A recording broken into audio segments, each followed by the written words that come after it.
Hey guys, welcome to Piano Shack with me, Woody. Today we are going to finish off the custom pattern that we're attempting to create on the Electribe 2. Just to recap here, so we have our bass drum sounds down here, our drum sounds down here, and we have some synth sounds up here that we're going to use.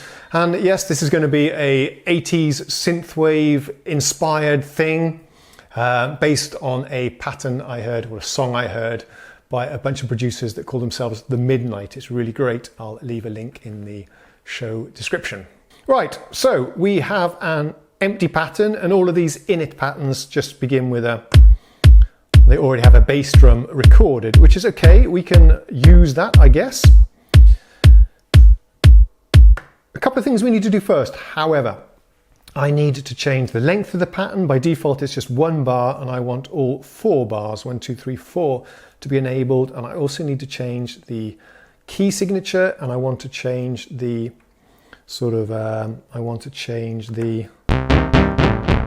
scale that's assigned to these pads. Now, here's a tip. There are a number of very nice shortcuts that are assigned to each of these pads that Korg have given us in one of the later versions of the operating system. So, for example, to choose the length, I'm going to press Shift and then that pad, the second pad there. So let's do that. Shift pad, length, we'll increase that to 4, which is the maximum we can have. Exit. Cool. The key and the scale are on those pads, so the key here will be, let's go to A sharp, just for the hell of it. We'll choose Shift, that one there. The scale, I happen to know because I was practicing earlier, will be Phrygian. Phrygian? What do we have here? Chromatic, Ionian, Dorian, Phrygian. Let's experiment and see if that sounds good anyway. So that's the basic settings that we need to do first. Jump out of there. Let's have a little listen to the scale. If I take our pad sound, which we had there.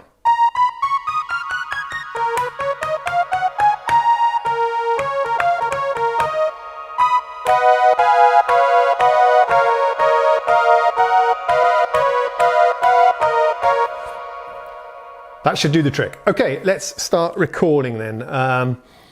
We'll do the snare drum to begin with. That track there, we'll get it recording.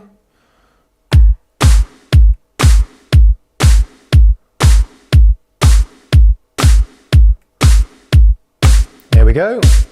We'll do the hi-hats. I can show you the hi-hats. I will use the step sequencer perhaps to do that. We need to jump to the hi-hat part, which is over here. And now each one of these is a 16 beats, like that.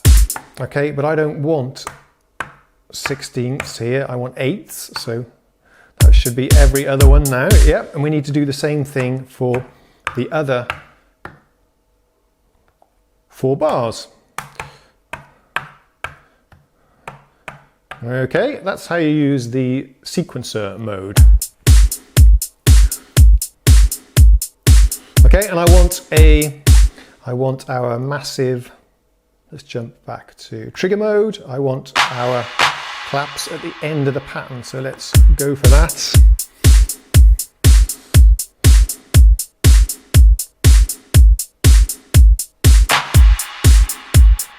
There we go, like that. Whew, okay, good guys, that's the drums done. Right, before I record the bass line, I would just like to mute some of these drum parts because we don't want to hear them all the time. I'll leave the kick as a sort of metronome for us. Let's jump back to our bass. And I think we're ready to record. If I put it in this mode, it's standby. I haven't pressed play, I've just pressed record. Here we go.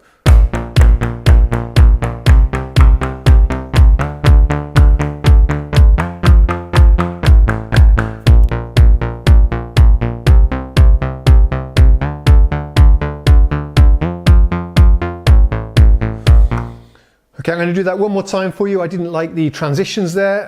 There's a shortcut here to clear that pattern if you didn't like what you did. Clear sequence is that pad there. So let's do that right now. Shift, clear sequence, enter to confirm, and off we go. Let's do that one more time. I think I can do that better.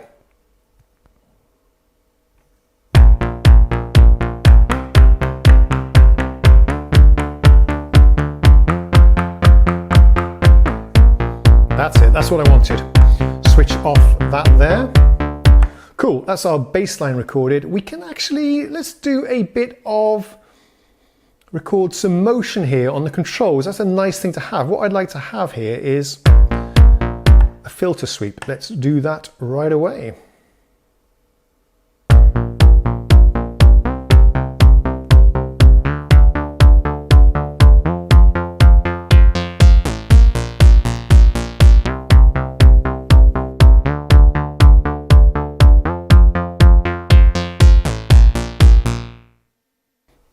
Time to record the pad sound. Here we go.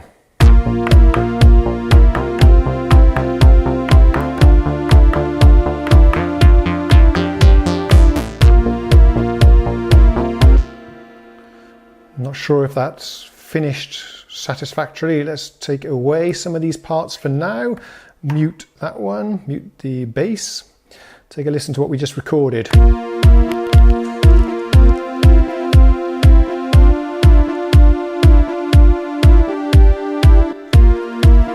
I didn't like that glitch at the end, but we can live with that.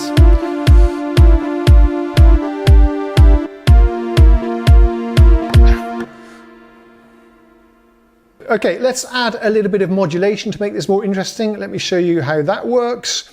We need to tweak this sound a little bit. This pad sound will add some modulation to. Let's go to some triangle waveforms. There we go. Come on, come on. There we go.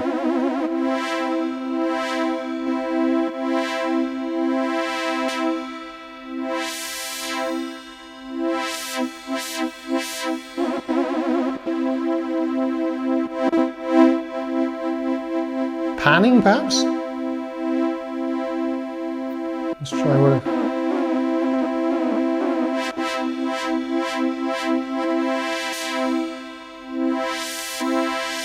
Let's have some gentle filtering, I think that'll do. Okay, that'll do. Let's have a listen and see what the sounded like.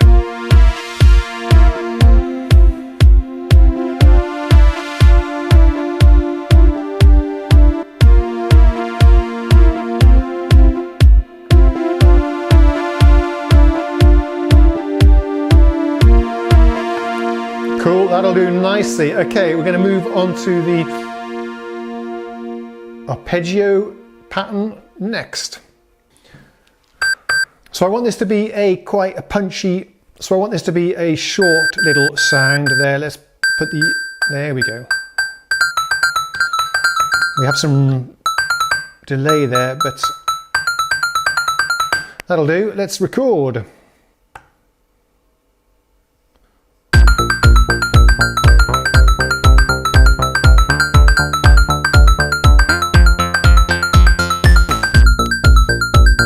That's cool.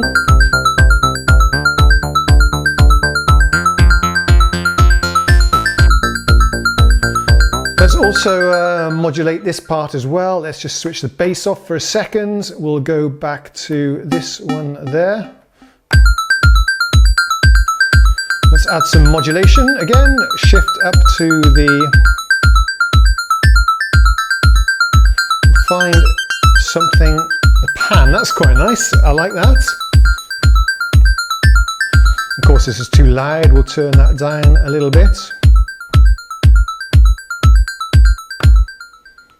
So let's have a little recap at this stage. We have now recorded all of our parts. Should we take a listen to those in isolation? Yeah, why not? We have, let's see what we have muted right now. I've recorded just 7 parts. That's all actually.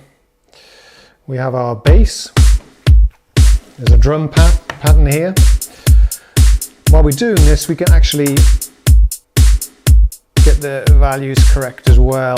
Let's put in that big hi-hats we have at the end, claps, there we go. We have some bass going on here.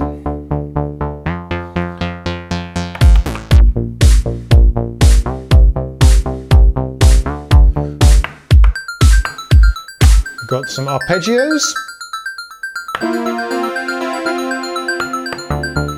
And our bass.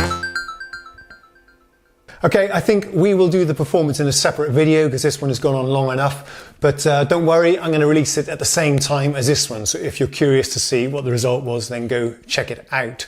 We'll also do a little bit of improvisation and some creative use of the mutes and stuff.